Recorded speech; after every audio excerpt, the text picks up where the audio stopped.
palabra. Vamos a ver qué es lo que Dios nos quiere hablar el día de hoy. Y abran sus Biblias, por favor, en Éxodo. Éxodo capítulo 13.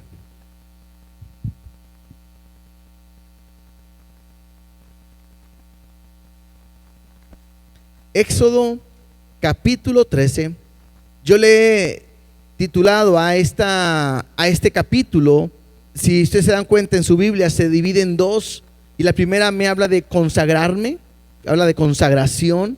Y la segunda parte habla de dirección. Entonces, prácticamente lo que veremos el día de hoy, consagración y dirección. Y yo sé que Dios va a hablarnos el día de hoy y podemos aprender lo que Dios tiene para con nosotros. ¿Por qué no oramos? Vamos a poner ese tiempo en las manos de Dios y que Dios sea obrando. Papá, te damos gracias porque eres bueno, porque eres fiel. Gracias por tu palabra, por la oportunidad que tenemos el día de hoy de poder estudiarla, escudriñarla y ver lo que tú nos quieres enseñar, Dios. Guarda nuestras vidas y no permitas que nada, Dios, distraiga nuestra mente, nuestro corazón, sino que el corazón esté dispuesto a recibir tu palabra y ponerla en obra para que nuestra vida pueda ser transformada. Nos queremos consagrar a ti y queremos que dirijas nuestra vida. En el nombre de Jesús te damos gracias. Amén y amén. La semana pasada vimos el capítulo 12 y vimos el tema de la Pascua. ¿Se acuerdan que estábamos hablando acerca de la celebración de la Pascua o esta plaga que estaba sobre Egipto, que Dios estableció sobre toda la tierra de Egipto, y que Dios enseña acerca de lo que es la Pascua y que había que celebrarla porque era acerca de cómo Dios había pasado por alto y había librado a los primogénitos. Eso vimos la semana pasada. Y también vimos que ya el faraón y todos los de Egipto le decían al pueblo de Israel: ya váyanse, ya, porque si ustedes no se van, vamos a morir, van a acabar con nosotros. Y ellos no se van con las manos vacías. Lo vimos, cómo pedían las alhajas, pedían todo y salieron bendecidos. Y era una manera en cómo Dios los había saqueado por toda la servidumbre que habían, cómo los habían oprimido a ellos. Y entonces lo que Dios quiere es que el pueblo salga hacia el desierto para que les sirvan. Pero antes que el pueblo vaya al desierto, Dios les quiere enseñar algo, Dios les quiere mostrar algo importante, que es lo que veremos el día de hoy. Y vamos a ir leyendo verso a verso y qué es lo que Dios nos quiere enseñar a través de este capítulo. Dice así, capítulo 13, versículo 1 del libro de Éxodo, dice la palabra de Dios: Jehová habló a Moisés diciendo: conságrame todo primogénito, cualquiera que abre matriz entre los hijos de Israel, así de los hombres como de los animales, mío es. Esta es la primera ordenanza que recibe el pueblo de parte de Dios a salir de Egipto. Y la ordenanza, lo que Dios está pidiendo es que dice: conságrame. Y esto de consagrar me habla de santificar, me habla de separar, de poner a un lado. Lo que Dios le está diciendo a Moisés: quiero que me consagres, que me separes, que me santifiques, que me pongas a un lado a todos los primogénitos, así como hombres, como animales. Ahora, algo importante: el consagrar no solamente es separar de lo malo, sino que es separar, esto es importante, para un servicio religioso o un servicio para Dios. O sea, no solamente es como que apartarme a un lado, ahí déjamelos, no, sino que era apartarlos para poder ser parte de este servicio. Lo que Dios está diciendo, que ahora que te he salvado de Egipto, que iban a morir todos los primogénitos, al momento en que yo los he rescatado, al mostrarles mi amor, bueno, pues eso me lo tienes que entregar a mí. ¿Por qué? Porque son míos. Ellos tenían que morir. O sea, lo que Dios había dicho es que todo primogénito tenía que morir. Es lo que Dios había establecido. Pero Dios, dentro de su gracia y de su misericordia, hace un plan que es la Pascua, que había que sacrificar un cordero y con la sangre del cordero poder manchar los dinteles de las puertas, para que la muerte pasara por alto y no tocara ahí. Pero Dios está diciendo: eso que yo he librado me pertenecen, son míos. Y eso es importante que lo podamos entender, porque no solamente Dios los está salvando, sino que Dios los está reclamando para sí. Y ahorita lo vamos a aplicar un poquito más a nuestra vida, y es importante que no perdamos este punto de vista. Y entonces, a partir del versículo 3 hasta el versículo 10, va a hablar de nuevo de la fiesta de los panes sin levadura. Lo vimos la semana pasada y lo va a volver a repetir, y vamos a ver por qué lo hace o cuál es el propósito. Dice: y Moisés dijo al pueblo: tened memoria de este día en el cual habéis salido de Egipto, de la casa de servidumbre, pues Jehová os ha sacado de aquí con mano fuerte. Por tanto, no comeréis leudado. Vosotros salís hoy en el mes de Abib, y cuando Jehová te hubiere metido en la tierra del cananeo, del eteo, del amorreo, del heveo y del jebuseo, la cual juró a tus padres que te daría, tierra que destila leche y miel, harás esta celebración en este mes. 7 días comerás pan sin leudar, y el séptimo día será fiesta para Jehová. Por los 7 días se comerán los panes sin levadura, y no se verá contigo nada leudado, ni levadura en todo tu territorio. Entonces, lo que Dios está enseñando, o lo que Moisés está diciendo al pueblo, simplemente es un recordatorio de lo que, bueno, ya lo vimos, ¿verdad? Pero lo que está hablando es la fiesta de los panes sin levadura. ¿Y el propósito cuál es? Recordar y reconocer que fue Dios el que los ha sacado de Egipto. Eso es importante. Los panes, o la fiesta de los panes sin levadura, es precisamente eso: recordar y reconocer que Dios los sacó de Egipto. Y muy importante, muy diferente a la fiesta de la Pascua. La fiesta de la Pascua, lo decíamos ahorita, era como el pueblo no recibió el castigo de muerte que Dios había establecido sobre la nación, y cómo pasó por altos y fueron librados. Ahora, dice ahí, ¿cuándo deben de celebrar esta fiesta de los panes sin levadura? ¿Cuándo lo tienen que celebrar? Dice ahí: cuando Jehová te hubiere metido en la tierra, ¿sí?, la cual juró a tus padres que te daría, tierra que destila leche y miel, y harás esta celebración en este mes. 7 días comerás pan sin leudar, y el séptimo día será fiesta para Jehová. Entonces, lo que Dios está haciendo es recordando o estableciendo esta fiesta en el momento en que ellos lleguen a esa tierra que Dios les había prometido.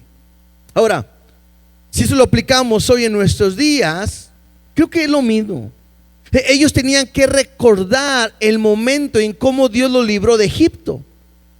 Y el día de hoy nosotros, bueno, no se trata de que hagamos la fiesta de los panes sin levadura, pero sí algo que creo que es importante es que nosotros debemos recordar de cómo Jesús dio su vida en la cruz del Calvario por nosotros, cómo a través de esa muerte, que es la fiesta de la Pascua, nosotros alcanzamos libertad de la servidumbre y la esclavitud. ¿De qué? Pues del pecado. Ahora, ¿alguien se acuerda? ¿Alguien puede pensar cómo celebramos nosotros el recordar que Cristo nos ha salvado en la cruz del Calvario? Ellos lo celebraban como que Dios los sacó de Egipto a través de la fiesta de los panes sin levadura. ¿Cómo recordamos nosotros que fuimos rescatados del pecado a través de la muerte de Jesús en la cruz del Calvario? A través de la Santa Cena. Nosotros como iglesia el primer domingo de cada mes celebramos la Santa Cena. Y tomamos el pan y es una galleta, ¿no? Y lo que hacemos es, el día que Jesús tomó el pan y lo partió y dijo, comed, este es mi cuerpo que por vosotros es partido. Haced esto toda vez que la comiereis en memoria de mí. Y luego tomamos el jugo de uva que representa su sangre. Igual la copa, el derramamiento de su sangre. Entonces, para ellos era importante recordar que Dios los había sacado de Egipto. La Santa Cena es importante para nosotros recordar cómo Dios nos ha librado de la muerte y nos ha librado de una condenación eterna. Y tiene lo mismo. Mira, vamos tantito a 1 Corintios capítulo 5 versículos 7 y 8. 1 Corintios capítulo 5 versículos 7 y 8 dice así: limpiaos pues de la vieja levadura. Recuerden que cuando hablábamos de la levadura tiene un simbolismo de pecado. Por eso la idea es que Dios está buscando una consagración en su pueblo. Por 7 días quitaran todo lo leudado, toda la levadura, como un simbolismo de consagración o de santidad delante de Dios. Entonces cuando dice aquí en este pasaje, limpiaos pues de la vieja levadura para que seáis nueva masa sin levadura como sois, porque nuestra Pascua, que es Cristo, ya fue sacrificada por nosotros. Así que celebremos la fiesta, no con la vieja levadura, ni con la levadura de malicia y de maldad, sino con panes sin levadura, de sinceridad y de verdad. Entonces, así como Dios le pide al pueblo que ellos al momento de ser librados vivan consagrados y en santidad, creo que Dios quiere que el día de hoy nosotros entendamos que Dios nos ha rescatado de la esclavitud del pecado para que vivamos en santidad. No porque ya soy salvo, yo tengo que vivir una vida desordenada y en pecado. Acabo ya soy salvo, acabo yo sé que me voy a ir al cielo. No, porque la Biblia me dice que por sus frutos los conoceréis. No el que viene a la iglesia, no el que canta, no el que sirve, incluso no el que predica. Eso te da una seguridad de una salvación. Pero lo que sí me muestra la Biblia es que alguien que ha creído y que vive en Cristo se aparta del pecado y trata de vivir en santidad completamente. Entonces, qué importante es recordar lo que Dios ha hecho por nosotros. Lo que Dios le estaba diciendo al pueblo es: quiero que recuerdes que lo que yo hice por ti y que yo te saqué. Y lo que Dios quiere es que tú puedas recordar que Él fue el que te ha dado salvación y que Él fue el que lo ha hecho todo. Eso es importante. Sigamos leyendo en Éxodo. Regresemos a Éxodo capítulo 13 versículo 8. Y esto también es importante, creo que podemos resaltar. Dice: y lo contarás en aquel día, ¿a quién? A tu hijo, diciendo: se hace esto con motivo de lo que Jehová hizo conmigo cuando me sacó de Egipto. Y te será como una señal sobre tu mano y como un memorial delante de tus ojos, para que la ley de Jehová esté en tu boca, por cuanto con mano fuerte te sacó Jehová de Egipto. Por tanto, tú guardarás este rito en su tiempo de año en año, o sea, para siempre. Entonces, cada año tenían que celebrar y recordar esto. Los hijos le iban a preguntar a sus padres: ¿por qué celebramos la fiesta de los panes sin levadura? ¿Qué significa? ¿Por qué se hace esto? Y los padres tenían que explicarle y enseñarle a sus hijos: nosotros éramos esclavos. Por mucho tiempo fuimos esclavos y oprimidos y hacíamos esto y el otro. Y un día Dios escuchó nuestra oración y mandó a Moisés para sacarnos. Y Dios le hizo maravillas porque el faraón no quería. Y toda la historia que ya conocemos.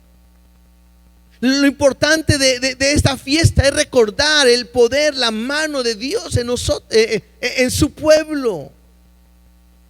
Cómo Dios había sido bueno. Y creo que esto es lo mismo que quizás nosotros deberíamos de aprender a hacer en casa. Algo, bueno, yo no sé, a lo mejor algunos de ustedes lo han hecho, pero lo de la Santa Cena que comentaba ahorita, normalmente se hace en la iglesia, primer domingo del mes, lo hacemos aquí, pero puede ser que ustedes puedan decir una vez al año, 2 veces al año, una vez al mes, cuando quieran, estando con su familia comiendo y decir, tal día, tal fecha, nosotros en la casa celebramos la Santa Cena. No crean que es algo exclusivo de la iglesia. No crean que es algo exclusivo para cierto tipo de personas, no. Porque es bueno que el padre pudiera agarrar el pan, pudiera agarrar el jugo de uva y en su casa participar de la Santa Cena y decir, les voy a explicar una vez más, hijos, lo que significa, lo que hoy vamos a hacer de la Santa Cena. Y hablar de cómo Dios los ha librado, los ha rescatado, cómo Dios los ha salvado. Y es bueno platicar de dónde Dios nos sacó. Hay una gran diferencia y creo que es bueno. De repente yo escucho gente que habla de su vida pasada, habla del tiempo en que era un pecador, era de lo peor, y muchas veces lo están contando, pero a veces pareciera que se sienten orgullosos o hasta que presumen de lo que hacían. Y ese es un error. No, es que yo era de lo peor ahí en la colonia, yo con todos me peleaba y yo hacía, y entonces de repente como que, o sea, eso no es como que algo que te pueda enorgullecer. A veces yo he escuchado gente que dice, no, es que yo era de los grupos delictivos y era de los malitos y yo mataba gente y yo esto y lo otro, y otra vez, así como que, ¿y no te da vergüenza?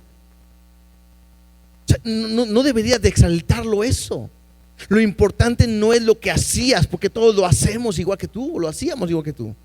Lo importante es lo que Cristo ahora puede hacer o ha hecho en tu vida. No es hablar, no, yo me metía con mujeres y yo hacía esto, o yo tomaba, yo me drogaba. Eso no es nada como para que la gente diga, wow, mira, no, eso no es nada. Porque la gente en el mundo lo hace igual o peor que tú. Lo importante es que hoy puedas decir, pues yo no era una persona recta, pero hoy mi vida en Cristo es diferente y vivo recta para Él. Eso es lo que tienes que decir. Entonces tú puedes practicar lo de la Santa Cena en tu casa y lo puedes, como padres, somos responsables de enseñarle a nuestros hijos el por qué venimos a la iglesia. Muchos nacieron en un hogar cristiano y no conocen nada más que esta iglesia. ¿Por qué esta y por qué no otra? Es importante que le enseñes. Muchos de los hijos de los cristianos que nacen en un hogar tienen la idea de quererse ir a un antro, de irse a una fiesta, de borracharse, tomar, drogarse para ver qué se siente. Y es ahí donde el papá tiene que decir, mira, no te conviene, esto es lo peor, y dar un testimonio de lo que Cristo puede hacer en tu vida. Sigamos leyendo, versículo 11. Dice, y cuando Jehová te haya metido en la tierra del cananeo, como te ha jurado a ti y a tus padres, cuando te hubiere dado, dedicarás a Jehová todo aquel que abriere matriz, y asimismo todo primer nacido de tus animales. Los machos serán de Jehová, mas todo primogénito de asno redimirás con un cordero, y si no lo redimieres, quebrarás su cerviz, y también redimirás al primogénito de tus hijos. Después de que Dios dice que vas a consagrar a todo primogénito, ahora me dice cuándo debo de ofrecerlo. Y él dice, cuando estés en la tierra que les prometí, cuando Jehová te haya metido en la tierra del cananeo, pues es la tierra que Dios les había prometido. Y le dice, dedicarás a Jehová todo aquel que abriere matriz. Es de Jehová, será entregado completamente para Él. Y eso es importante porque esa consagración habla de que le corresponde o le pertenece a Dios. ¿A quiénes? A los que los ha librado de la muerte en Egipto. ¿Estamos bien hasta ahí? ¿A cuántos de ustedes Dios los ha librado de la muerte? Bueno, sus vidas le pertenecen a Dios. Si Dios te ha salvado y te ha dado vida, no es para que tú la vivas a tu manera. Porque Él está diciendo, lo dedicarás a Jehová, todo aquel que abriere matriz. Y aquí, bueno, está hablando de los primogénitos, pero porque está hablando de quien él había salvado. Mira, Jesús también fue ofrecido. Lucas, si alguien lo quiere leer, Lucas 2, 22 al 24.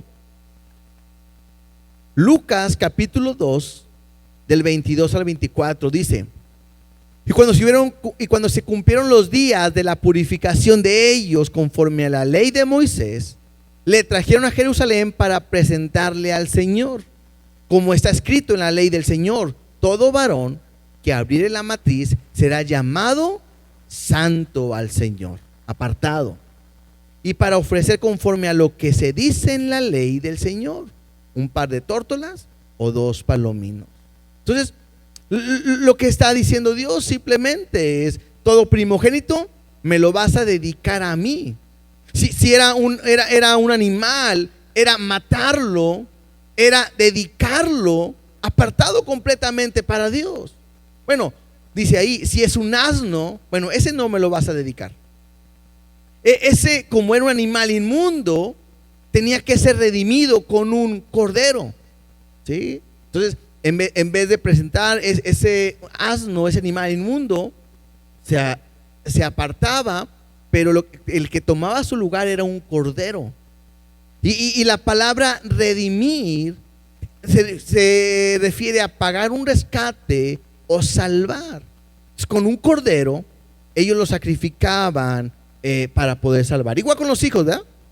Ni modo que tuve un hijo, el mayor, y hay que matarlo porque Dios me lo pidió. No, Dios no quería ni hijos muertos, ni hijos quemados. Dios no quería nada de eso. Lo que Dios estaba buscando es que el hijo fuera consagrado para Él. Entonces, todo aquel que tenía un hijo tenía que ser redimido por un cordero, y el cordero tomaba el lugar de su hijo. Y entonces, una vez más, pasaba lo que era la Pascua, porque el hijo tenía que morir, pero el cordero tomaba el lugar y Dios pasaba por alto al hijo y venía a caer sobre el cordero. Entonces, cuando Dios, cuando esto lo veo en mi vida, es lo mismo. Jesús me rescató de la esclavitud del pecado. O sea, Él tuvo que redimirme. Yo era un pecador, tú eras un pecador, y Jesús tuvo que ir a la cruz del Calvario para redimirme, para comprarme, para rescatarme. Por su amor Él vino y nos salvó. La Biblia me dice incluso que Él nos escogió desde antes de la fundación del mundo. Y Él vino más bien a dar su vida por cada uno de nosotros.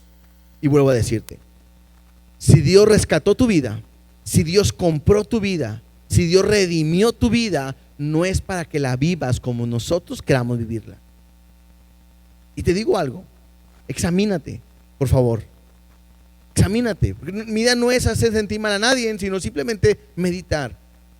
Tu vida le pertenece a Dios. La pregunta es: ¿y estás viviendo para Dios? ¿Estás caminando en la voluntad de Dios? ¿O estás viviendo la vida a tu manera, con un cristianismo por costumbre? ¿Realmente tu vida le pertenece a Dios? ¿Cada acto, cada cosa que haces es lo que Dios quiere para tu vida?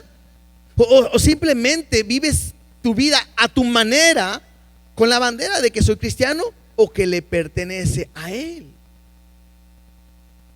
Creo que eso es importante que yo lo pueda imitar. Mira lo que dice Romanos capítulo 12, versículo 1.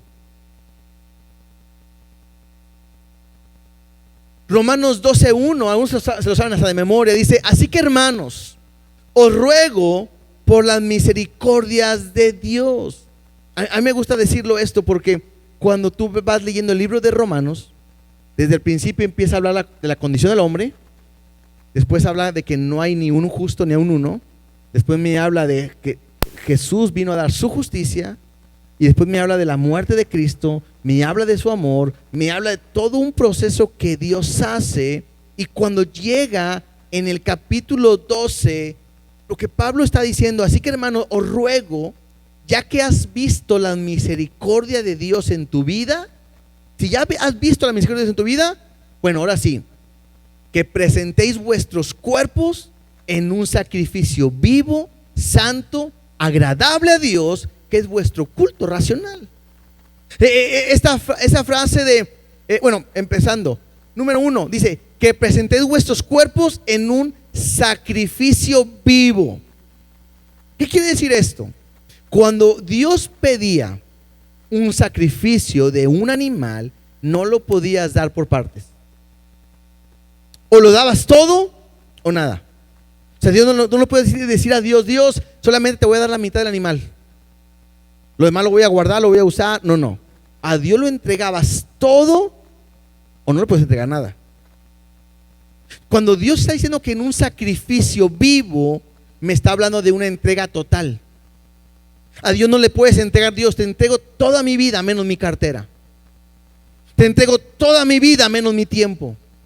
Te entrego mi vida pero menos mi familia. No, le entregas todo o no le entregas nada. Y lo que Dios está pidiendo es que ahora que has visto la misericordia de Dios en tu vida, tienes que presentar tu cuerpo en un sacrificio vivo, santo, que es apartado, que estamos hablando, consagración, agradable a Dios. Y luego cuando dice que es vuestro culto racional, en otras palabras es que es lo más lógico o racional que debes de hacer. Entonces tú tienes que aprender a vivir para Dios por cuanto tu vida le pertenece a Él. Dios le dice al pueblo: yo te rescaté a tus primogénitos, son míos, y con ellos yo hago lo que yo quiera porque son míos. Dios rescató tu vida y tu vida le pertenece a Él. Y entiende algo: Dios hace lo que quiera con tu vida. No es tan fácil. Porque a veces le preguntamos a Dios, pero ¿por qué me pasa eso? Y Dios no tiene por qué contestarte, porque Dios te puede decir: porque eres mío y yo hago contigo lo que quiera. Acuérdate nada más, Dios tiene pensamientos de bien y nunca de mal. Y sus pensamientos siempre son lo mejor para nosotros. Yo tengo que aprender a vivir para Cristo. Otro pasaje, Primera de Corintios capítulo 6 verso 19.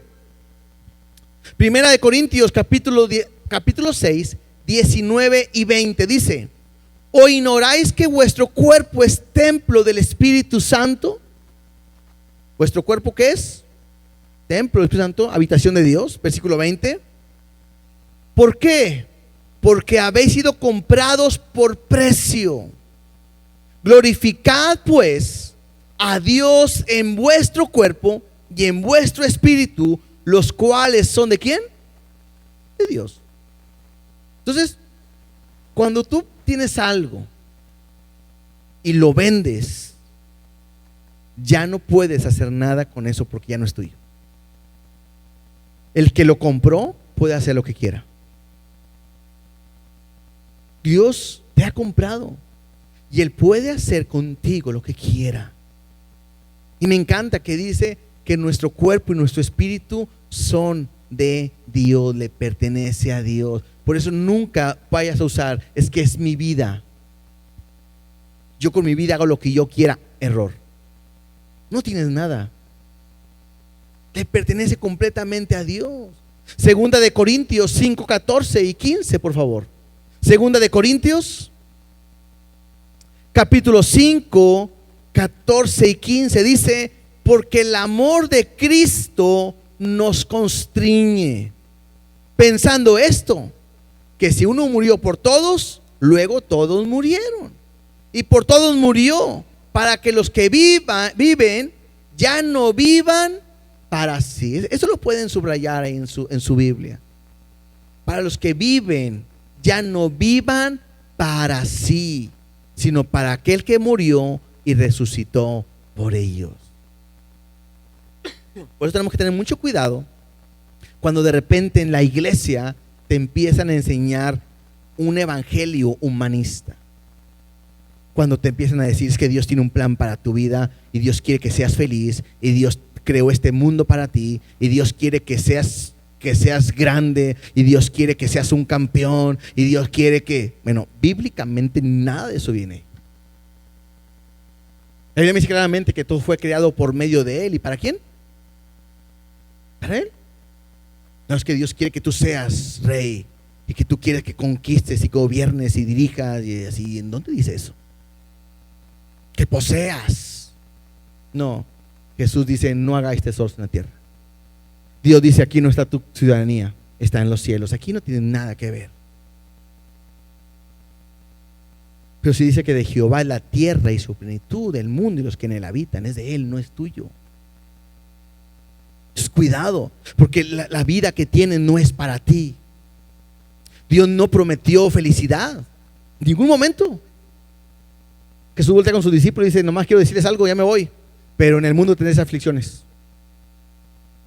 Los van a perseguir, los van a matar y van a pensar que lo hacen por mí, pero no, pero tranquilos, yo los vencí a ellos. Y así: pero nosotros qué, yo estoy con ustedes todos los días hasta el fin del mundo. Esa es una realidad.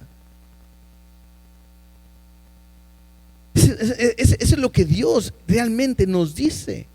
Yo no puedo pensar que yo puedo vivir o tengo que vivir para mí. No, tengo que vivir para Cristo. Por eso mi vida se debe presentar a Dios, dedicado completamente a Él, orando, leyendo la Biblia, buscando, apartándome del pecado, alejándome de lo que a Dios no le agrada, porque mi vida no me pertenece, es de Dios. Para que Dios siga escogido es una bendición. Mira lo que dice en 2 de Tesalonicenses capítulo 2 versículo 13.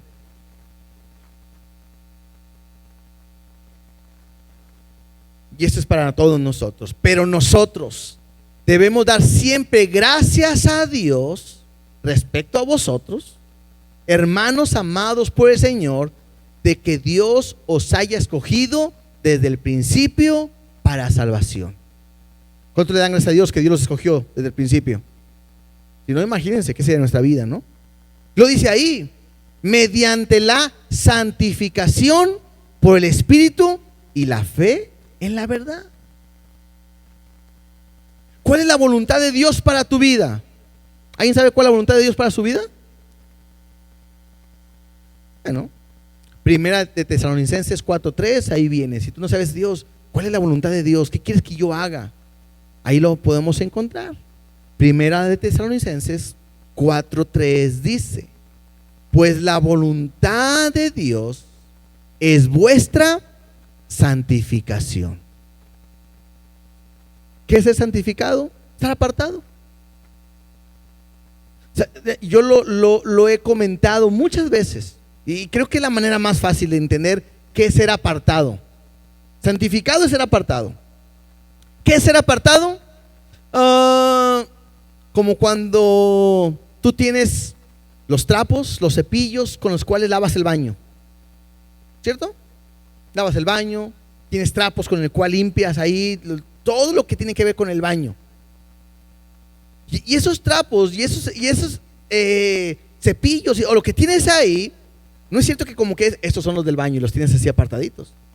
No es como que, ¿sabes qué? Se ensució la mesa del comedor, tráete ese trapo para limpiarlo. ¿Lo harías? Pues no, ¿verdad que no? Dices: no, espérame. Este trapo está apartado para el baño y no se puede usar para cualquier otra cosa. Bueno, lo mismo es cuando yo estoy apartado para Dios. Yo no puedo mezclarme ni contaminarme con nada. Soy apartado completamente para Dios, para hacer su voluntad. Cuando Jesús estaba orando en Juan capítulo 17, versículo 17, Jesús le dice al Padre orando, dice: santifícalos en tu verdad, tu palabra es verdad. El deseo de Dios es que tú vivas en santidad. Ahora, ¿cómo puedo vivir en santidad? Pues la palabra. Por eso para nosotros es sumamente importante que tú leas tu Biblia, que la leas, hagas tu devocional, marques, subrayes y que veas lo que Dios te está diciendo. Y que no creas cosas que no vienen.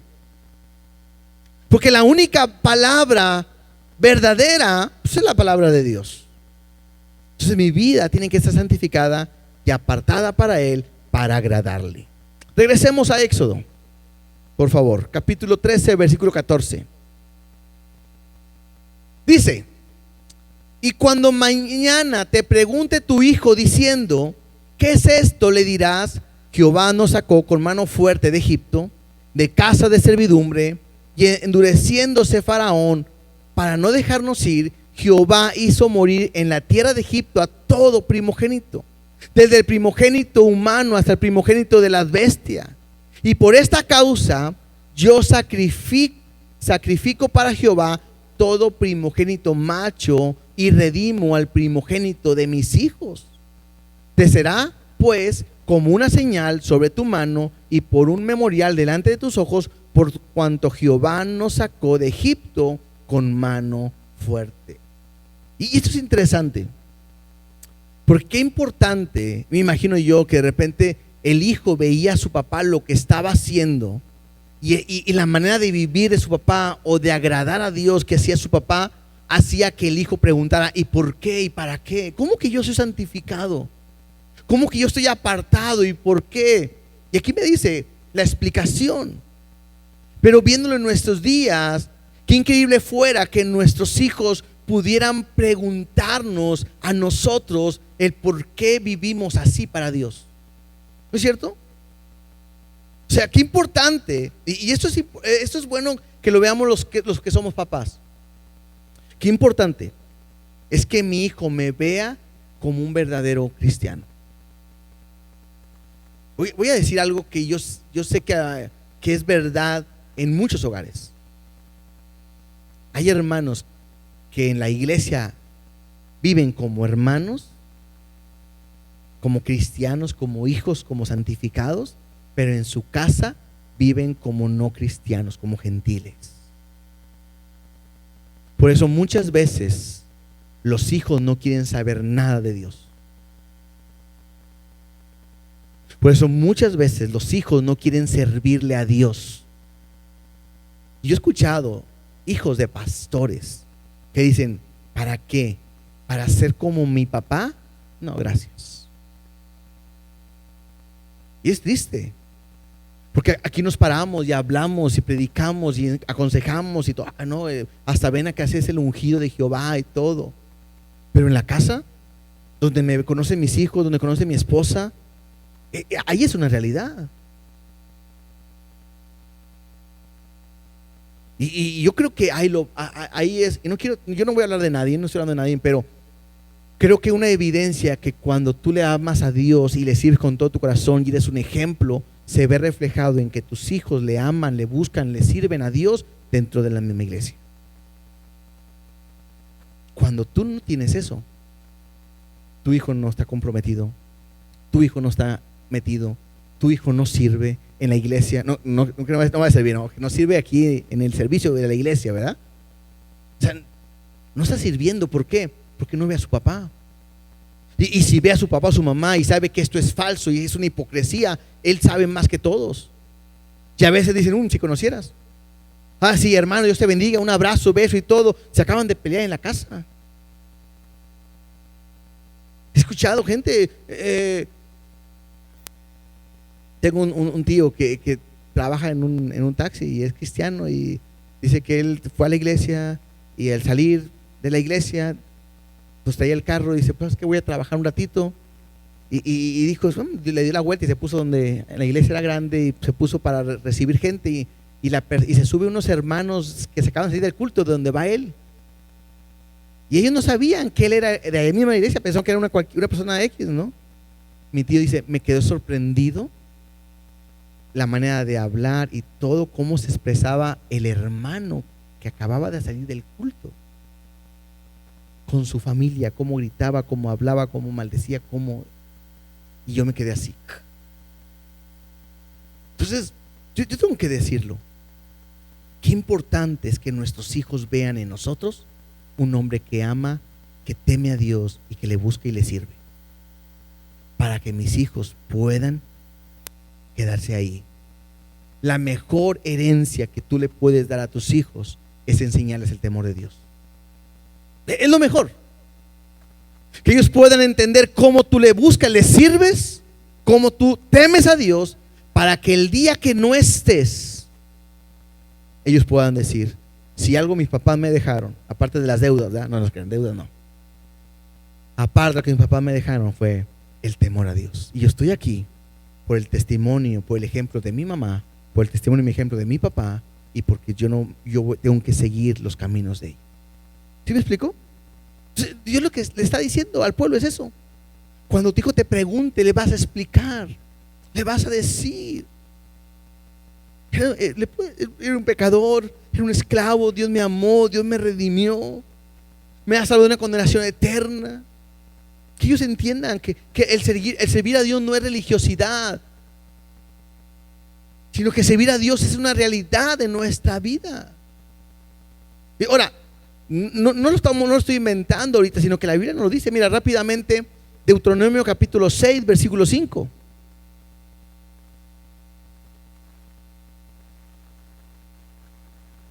Y esto es algo que Dios le pide a su pueblo y que muchos de nosotros no lo hacemos. Deuteronomio capítulo 6, versículo del 5 al 9. Dice así: y amarás a Jehová tu Dios de todo tu corazón y de toda tu alma y con todas tus fuerzas. Ya alguien de aquí puede decir: pastor, eso sí lo hago yo. Órale, perfecto. Y lo dice: y estas palabras que yo te mando hoy, que amarás a Jehová tu Dios con todo tu corazón, con toda tu alma, con todas tus fuerzas, estarán sobre tu corazón, y las repetirás a tus hijos, y hablarás de ellas estando en tu casa, y andando por el camino, y al acostarte, y cuando te levantes. Y las atarás como una señal en tu mano, y estarán como frontales entre tus ojos, y las escribirás en los postes de tu casa y en tus puertas. ¿Cuántos de ustedes, no me digan, porque no queremos evidenciar a nadie, como papás hacen esto con sus hijos? Les enseñan, les repiten, les hablan en la casa, en el camino, al acostarse, al levantarse. Muchas veces sus hijos conocen Biblia por lo que vienen a escuchar y aprender aquí en la iglesia. Y qué bueno. Pero ustedes delante de Dios, bueno, nosotros delante de Dios tenemos una responsabilidad con nuestros hijos. De decirle: ven para acá, siéntate, te voy a hablar de la palabra de Dios. Y si no quiere escuchar, ¿qué le hago?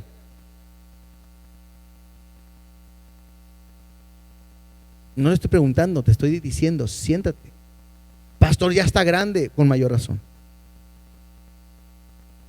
No es que no hace caso, no importa. A mí Dios me está pidiendo que te lo enseñe. Tú sabrás si lo haces o no lo haces. Pero esa es mi responsabilidad. Bueno, y cuando tienen hijos pequeños, aprovechen ahorita que pueden, para que cuando sean grandes sea mucho más fácil. Entonces, tenemos que enseñarle a nuestros hijos todo, desde cómo alabamos a Dios, cómo servimos, cómo esto no es malo, ¿sí? Es más, es bueno que le enseñes a tus hijos que el mejor lugar donde pueden estar es en la iglesia. Y a veces yo me doy cuenta que hay papás que no les gustan que sus hijos vayan a la iglesia. Otra vez a la iglesia. Pues ¿dónde quieres que vayan? Ya fue mucha iglesia, ¿no? Es el mejor lugar en el cual pueden estar. Ahora Dios les quiere dar dirección. Versículo 17, vamos a Éxodo 13:17. Dice así: y luego que Faraón dejó ir al pueblo, Dios no los llevó por el camino de la tierra de los filisteos que estaba cerca, porque dijo Dios, mira lo que Dios dice, si los pasaba por la tierra de los filisteos. Sabemos que los filisteos era un territorio que siempre estuvo peleando con el pueblo de Dios, ¿verdad? Dice: para que no se arrepienta el pueblo cuando vea la guerra y se vuelva a Egipto. Sabía que eran medio miedosos, ¿verdad? Mas hizo Dios que el pueblo rodease por el camino del desierto del Mar Rojo. Y subieron los hijos de Israel de Egipto armados. Tomó también consigo Moisés los huesos de José, el cual había juramentado a los hijos de Israel, diciendo: Dios ciertamente os visitará y haréis subir mis huesos de aquí con vosotros. Y partieron de Sucot y acamparon en Etam, a la entrada del desierto. Y Jehová iba delante de ellos de día en una columna de nube para guiarlos por el camino, y de noche en una columna de fuego para alumbrarles, a fin de que anduviesen de día y de noche. Nunca se apartó delante del pueblo la columna de nube de día, ni de noche la columna de fuego. Ahora lo que Dios va a hacer después de haber dedicado sus vidas es que Él los va a guiar. Y tengo que aprender esto también en nosotros, porque Dios te va a llevar por lugares quizás donde tú ni te imaginas. Cuando nosotros venimos a Cristo, nuestra vida empieza en una aventura. Yo creo que el pueblo de Israel nunca se imaginó por todo lo que iban a pasar, desde el cruce del Mar Rojo, desde lo que es la comida, el maná, todo lo que iba a pasar en el desierto, ni se lo imaginaban. Bueno, nuestra vida es igual. Tienes que aprender a dejarte guiar por Dios. Yo puedo creer esto. Dios muchas veces pudo haberse manifestado en nuestras vidas de una manera sobrenatural, pero no lo hizo porque nosotros no se lo hemos dejado. Quizás Dios muchas veces pudo haberte querido mostrar la sanidad, pero Dios no lo ha hecho porque a lo mejor primero tomaste una pastilla. Y quiero decir, no es malo tomar un medicamento, al contrario, tenemos que hacerlo. Pero Dios puede hacer un milagro en nuestra vida en todo momento. Entonces, lo que hace Dios es que los va a llevar por un lugar diferente. Él nos dice claramente que nos va a enseñar y nos va a guiar por el camino en el cual debemos de andar. Pero no es de nuestra manera. No debes de pensar como tú crees, como yo creo, como yo pienso. Dios dice, no los voy a llevar por el lado de los filisteos. ¿Por qué? Porque se van a arrepentir, van a regresar a Egipto, van a tener miedo. Entonces lo voy a llevar por otro lado. ¿Será más lejos? Sí. ¿Será más complicado? Sí. Pero en todo esto Dios ha prometido estar con ellos y en ningún momento los va a dejar. 40 años va a ser la travesía del pueblo por el desierto. En un día lo sacó, pero 40 años va a ser el cambio que Dios va a hacer porque lo necesita. Entonces, en nuestra vida es igual. En un día aceptas a Cristo, pero de repente puede pasar mucho tiempo para Dios sacar lo que no es bueno en nuestra vida. Y no porque Dios no pueda, sino porque a veces no se lo dejamos. ¿Qué cosas batallamos? La vanagloria, el deseo de los ojos y los malos hábitos en nuestra vida no permiten que Dios pueda usarte de la manera que Él tiene pensado. Entonces, llevamos en un proceso. ¿Cuántas veces Dios nos ha dicho en una predicación, en la lectura bíblica, no hagas esto y lo seguimos haciendo? ¿Cuántas veces Dios te ha hablado de tu carácter y te sigues enojando? ¿Cuántas veces Dios te ha hablado de la envidia y sigues envidiando, criticando, murmurando, quejándote, peleándote? Entonces Dios nos lleva por el camino que cada uno de nosotros necesitamos. Ahora, ahí bien fácil, yo lo enseño de esta manera. Dios enseña de dos maneras: por instrucción o por corrección. La primera te dice, estás mal en esto y en esto y en esto. Tú haces caso, palomita, y vamos para adelante. Fue instrucción. Pero cuando Dios te instruye y no le haces caso, entonces Dios necesita corrección. Y Dios lo va a hacer porque lo que Él no quiere es que vuelvas atrás y que te desanimes. ¿Qué dice el Salmo 23? Jehová mi pastor y nada me faltará. Después dice, en lugares de delicados pastos me hará descansar y junto a aguas de reposo me pastoreará. Y luego dice, confortará mi alma y me guiará por sendas de justicia por amor de su nombre. Dios ha prometido guiarte. Además que yo sé que no es fácil dejarnos guiar por Dios. Es difícil. Por eso tengo que tener una relación con Dios, una intimidad con Dios, dejarme mover por su Espíritu. Espíritu Santo para que Dios pueda tomar el control en todos los caminos. El Salmo 25, 4 y 5 dice: muéstrame, oh Jehová, tus caminos, enséñame tus sendas, encamíname en tu verdad y enséñame, porque tú eres el Dios de mi salvación, en ti he esperado todo el día. Entonces les dice: muéstrame tus caminos, enséñame tus sendas, encamíname en tu verdad, enséñame. Entonces tengo que aprender que mi vida le pertenece a Dios. Cometemos un error cuando a veces queremos meter a Dios a nuestros planes. Y se oye muy espiritual decir: Dios, quiero poner un negocio y quiero que tú me bendigas y quiero que tú seas mi socio y quiero que seas, tú vas a dirigir todo, yo voy a ser tu trabajador, pero juntos yo sé que contigo saldremos adelante y me vas a bendecir y prosperarás y ta.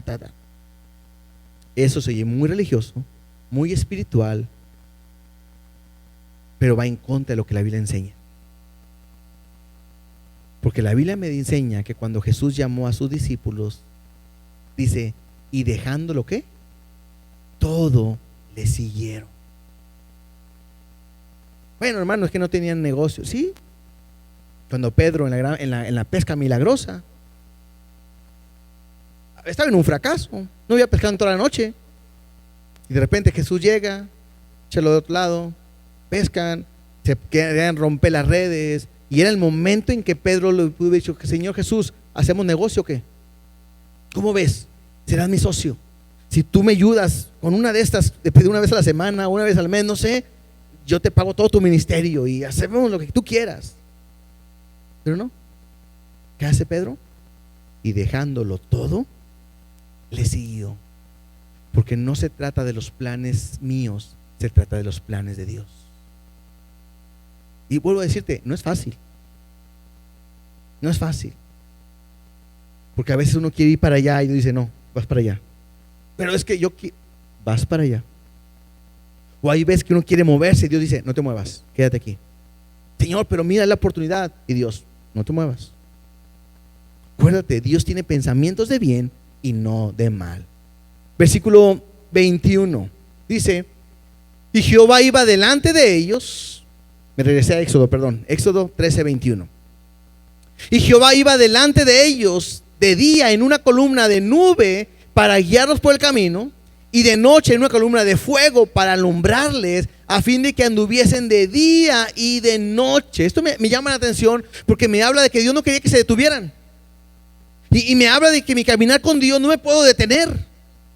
Debo de seguir adelante. Y nunca se apartó delante del pueblo la columna de nube de día, ni de noche la columna de fuego. Dios siempre iba a ir delante de ellos, y Dios siempre va a ir delante de nosotros. Otra vez, la Biblia me enseña que la nube y la columna iban y el pueblo iba detrás de ellos. O sea, no iba a la columna donde el pueblo iba, era al revés. Y yo debo de aprender a caminar de esa manera, seguir a Cristo, seguirlo a Él. Si alguno quiere venir en pos de mí, número uno, niéguese a sí mismo. Y a usted ya no importa. Tome su cruz, dispuesto a morir cada día, y sígame. Eso es. Cuesta, pero es lo que Cristo está pidiendo. Si de repente la nube, lo vamos a ver más adelante en Éxodo 40, los que quieren leerlo en su casa, del 36 al 38, me dice que si la nube no se alzaba, el pueblo no se movía. Hasta que la nube se movía, el pueblo avanzaba. Así debe de ser mi caminar diario con Dios. Él quiere que yo aprenda a esperar en Él. Dios quiere que aprenda a ser dirigido por Él. ¿Cómo puedo ser dirigido por Él? Veamos unos versículos. Salmos 119, 105. Salmos 119, 105 dice: lámpara es a mis pies tu palabra y lumbrera a mi camino. ¿Qué te va a guiar? Su palabra. Segunda de Pedro 1:19. Segunda de Pedro 1:19 dice: tenemos también la palabra profética más segura, a la cual hacéis bien en estar atentos, como una antorcha que alumbra en un lugar oscuro, hasta que el día esclarezca y el lucero de la mañana salga en vuestros corazones. La palabra más segura es la Biblia. Y yo lo he enseñado muchas veces. Muchos de nosotros somos cristianos laicos, que la única Biblia que aprendemos es la que nos predican en el culto, porque muchos no aprendemos a estudiar. Salmo 43:3. Salmo 43:3 dice: envía tu luz y tu verdad, estas me guiarán, me conducirán a tu santo monte y a tus moradas. ¿Sí? Entonces su luz, su palabra me va a guiar a su santo monte y a sus moradas. Salmo 73, 22 al 24. Salmo 73, del 22 al 24, dice el salmista: tan torpe era yo que no entendía, era como una bestia delante de ti. Con todo, yo siempre estuve contigo, me tomaste de la mano derecha, me has guiado según tu consejo, y después me recibirás en gloria. Lo que Dios quiere es tomarte de la mano y que te dejes guiar por Él. Literalmente no hay una columna hoy, no hay una nube, pero tenemos algo tan seguro que es su palabra. Y es increíble cómo después de años, la palabra de Dios es viva y es eficaz, que tú la lees y te habla el día de hoy. El problema es que no nos gusta escuchar, no nos gusta esperar, y no me gusta ser guiado por Él. Me cuesta. A veces me creo tan espiritual, tengo tantos años en el ministerio, yo ya sé cómo se hace. Uy, ¿qué me vas a decir a mí? Que cometemos errores porque no nos dejamos guiar por lo que Dios dice, y me guío por lo que piensa mi corazón. Y la Biblia me dice que engañoso es el corazón. Dos cosas que hoy Dios nos ha pedido. Número uno, ser consagrado para Él. Y ser consagrado es para que le sirvas. Espero que le estés sirviendo. Si no, hay que servirle. Te compró, no por chulo, no para estar sentado. No te compró para llenar iglesias. Te compró para que vivas para Él. Y número dos, quiere que aprendas a ser guiado por Él. Tiene un plan, tiene un propósito que quiere hacer con tu vida. Y lo que tienes que hacer es dejarte guiar por Él, porque tiene cosas poderosas que tú no tienes pensado. Ponte de pie, por favor.